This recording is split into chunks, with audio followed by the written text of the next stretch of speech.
नमस्कार। आप देख रहे हैं जनमन की आवाज में और हमारे जनमन की आवाज में आपका स्वागत है। और हमारे नए मेहमान के साथ प्रस्तुत कर रहे हैं जनाब असगर अली अंसारी।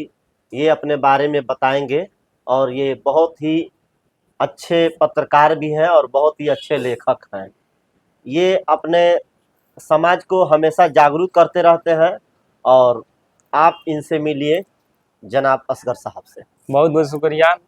सबसे पहले तो आपने मेरा इतना तारीफ कर दिया है तो अच्छी बात है, आप तारीफ किए हैं। लेकिन भाई मैं एक गरीब परिवार में जन्म लिया हूँ और गरीब परिवार में जहाँ तक मैं समझता हूँ कि गरीब परिवार में जन्म लेना बदनसीबी नहीं है, गरीब परिवार में जन्म लेकर मर जाना बदनसीबी है।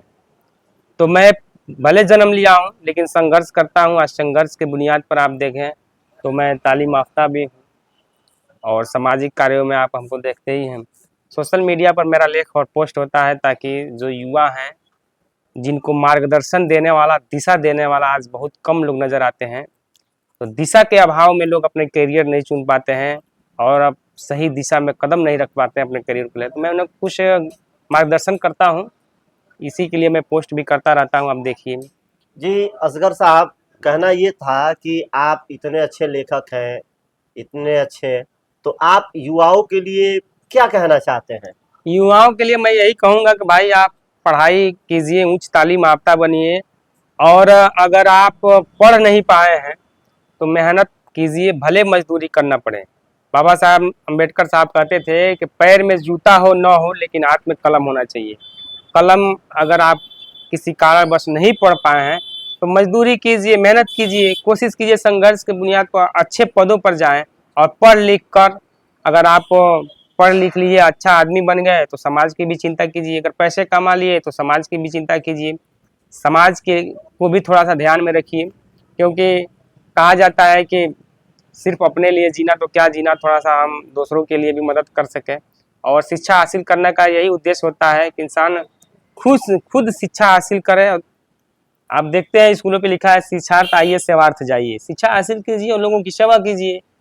और अच्छा तालीम याफ्ता वही है जो अपने ज्ञान से लोगों को प्रभावित करे, लोगों को मार्गदर्शन दे, लोगों की मदद करे, लोगों की जहाँ ज़रूरत पड़े वहाँ पहुँचे। यही इसीलिए तो तालीम याफ्ता बनाता है, शिक्षा हासिल किया जाता है। जी जी जी जी। शिक्षा हासिल करें और एक दूसरे का काम आए, जो सही बातें हैं लोगों तक पहुँचाएँ। नबी सल्लल्लाहु अलैहि वसल्लम का फरमान है इल्म हासिल करो और दूसरों को भी सिखाओ।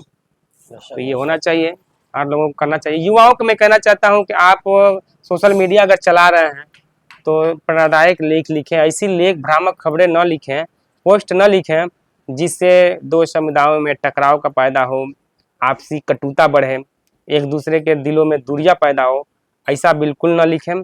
देखिए ये भारत अमन का देश है, यहाँ सूफी संतों का देश है और ये सेकुलर मुल्क है। यहाँ सभी लोगों की आज़ादी है, चाहे वो किसी भी धर्म संप्रदाय के लोग हों, सबकी आज़ादी है। सबके हितों का ख्याल रखें, सभी महापुरुषों की अदब लिहाज से बात करें और सबका सम्मान करें, सब मिलजुल कर जिए। भारत को मजबूत और विकसित राष्ट्र बनाने में जो हमारे प्रधानमंत्री नरेंद्र मोदी जी जो मेहनत कर रहे हैं, उनका ये पहल और इनका प्रयास तभी सार्थक होगा जब सभी लोग आपस में मिलजुल कर रहेंगे।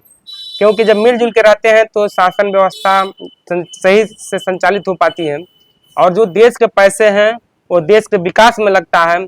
और जब आपस में दंगे फसाद होंगे, आदमी लड़ेगा तो पुलिस प्रशासन भी परेशान होगा और उस जो पैसा देश का है उसको रोकने में जाएगा और हिंसा की भरपाई करने में जाएगा। इसलिए आप अमन के साथ रहे। गौतम बुद्ध जी की ये धरती है, गौतम बुद्ध जी ने पूरी दुनिया में मानवता का संदेश दिया। मानो मानो एक समान है, चाहे हिंदू हो मुसलमान हो, मानो मानो एक समान, हिंदू हो या मुसलमान, सब लोग एक मानो है। तो इस तरह से आप जिंदगी गुजारें, आगे बढ़ें, अपने कुल खानदान का नाम रोशन करें और समाज और देश की भी चिंता करें।